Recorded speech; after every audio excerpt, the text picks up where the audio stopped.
वाह रानो, मान गए भाई।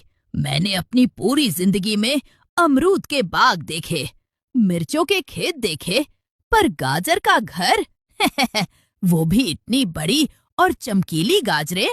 मिट्टू भाई, ये साधारण गाजरें नहीं हैं। इन्हें मैंने 7 पहाड़ों पार परियों की घाटी से लाकर यहाँ रोपा था। ये जादुई है, ना कभी सड़ेंगी और ना ही इनमें कीड़ा लगेगा। तभी कालू कौआ अपने काले पंख फड़फड़ाता हुआ वहाँ आ पहुँचा। उसकी आंखों में हमेशा की तरह संदेह और लालच था। काव काव, रानो, तूने बड़ी गलती कर दी।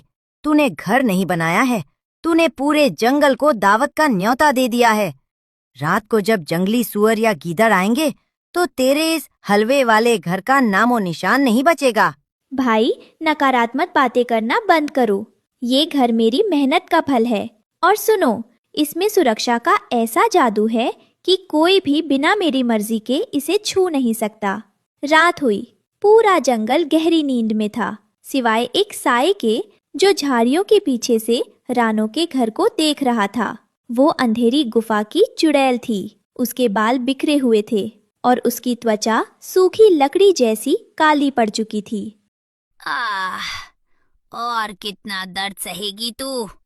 बस ये गाजरे, अगर इनका रस मिल जाए तो मेरी हड्डियों में फिर से जान आ जाएगी।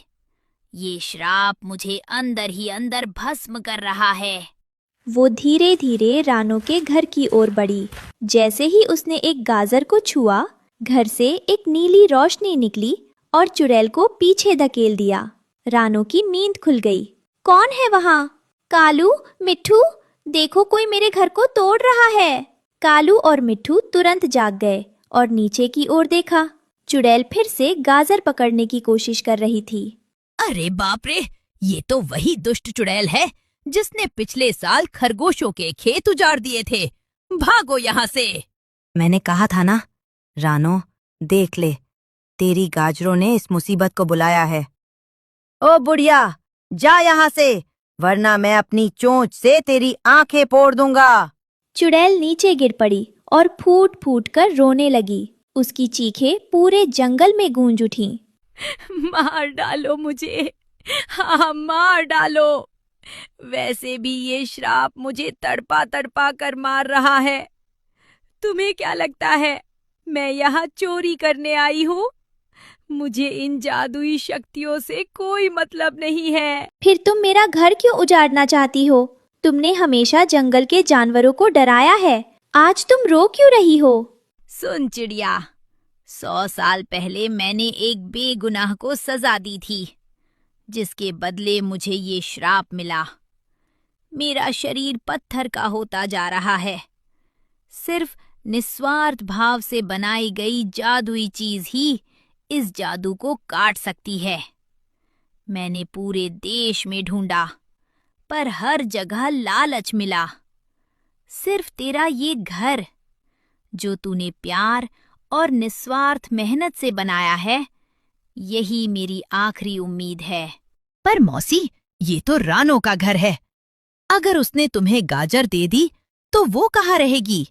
हाँ, और हम कैसे यकीन करें कि तुम ठीक होकर हमें ही नहीं खा जाओगी? चुड़ैलों का क्या भरोसा। भरोसा मत करो, पर एक बार इस शरीर को देखो। क्या मैं तुम्हें डराने लायक भी बची हूँ? मुझे बस इस कैद से आजादी चाहिए। रानो ने चुड़ैल की आंखों में देखा।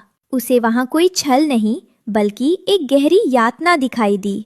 कालू भाई, मिट्ठू भाई, घर तो फिर बन जाएगा, लेकिन अगर मेरे इस त्याग से किसी का जीवन बदल सकता है तो मुझे ये घर नहीं चाहिए।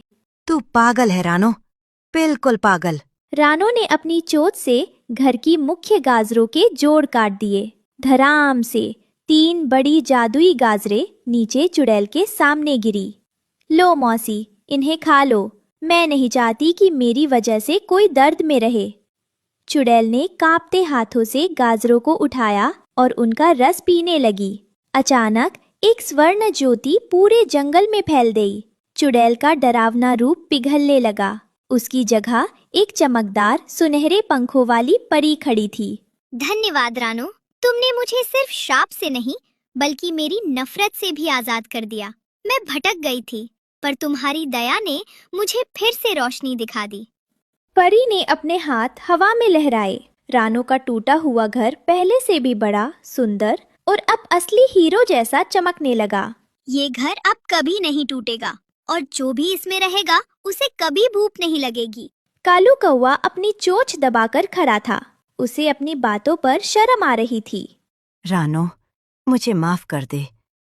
मैंने सिर्फ बुराई देखी, पर तूने उसके पीछे छिपी मजबूरी देख ली। कोई बात नहीं कालू भाई, याद रखना, हर बुरा काम करने वाला पैदाइशी बुरा नहीं होता। कभी कभी हालात और दर्द इंसान को पत्थर बना देते हैं। बस एक छोटी सी दया की किरण। सही कहा। अब चलो इस नए घर में पार्टी करते हैं, पर इस बार गाजरे खानी नहीं है, सिर्फ देखनी है।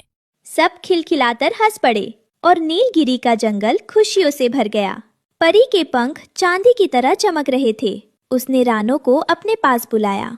रानो, तुमने आज जो किया वो केवल एक घर का त्याग नहीं था, बल्कि एक सोई हुई इंसानियत को जगाना था। मैं जा रही हूँ, लेकिन मैं तुम्हें और इस जंगल को एक उपहार देना चाहती हूँ। परी ने अपनी जादुई छड़ी हवा में घुमाई।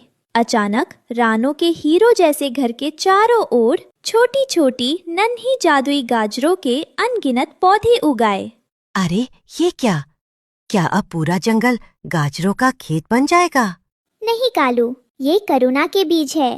रानो, जब भी इस जंगल में कोई पक्षी या जानवर बीमार होगा या किसी गहरे दुख में होगा, इन पौधों पर एक सुनहरी गाजर उगेगी। उसका रस पिलाते ही उसका शारीरिक और मानसिक कष्ट दूर हो जाएगा। लेकिन याद रखना, ये जादू तभी काम करेगा जब इसे देने वाले के मन में रानो जैसी निस्वार्थ भावना होगी। वाह, इसका मतलब अब हमारा जंगल सिर्फ सुंदर ही नहीं बल्कि सबसे खुशहाल जंगल बन जाएगा। रानो, तुम तो इस जंगल की रक्षक बन गई। मैं रक्षक नहीं मिट्ठू भाई, मैं बस ये चाहती हूँ कि जैसा दर्द उस चुड़ैल, मेरा मतलब है परी मौसी ने सहा, वैसा कोई और ना सहे। बुराई को खत्म करने के लिए तलवार की नहीं, कभी कभी बस एक गाजर और थोड़े से प्यार की जरूरत होती है। परी धीरे धीरे आकाश की ओर उड़ने लगी और पीछे छोड़ गई एक ऐसी खुशबू जिसने जंगल के सबसे क्रूर शिकारियों के मन को भी शांत कर दिया। रानो, देख, वो देख, सूरज डूब रहा है, पर तेरा घर अब भी चमक रहा है। आज पहली बार मुझे इस जंगल में डर नहीं, बल्कि सुकून महसूस हो रहा है। यही तो असली जादू है कालू भाई।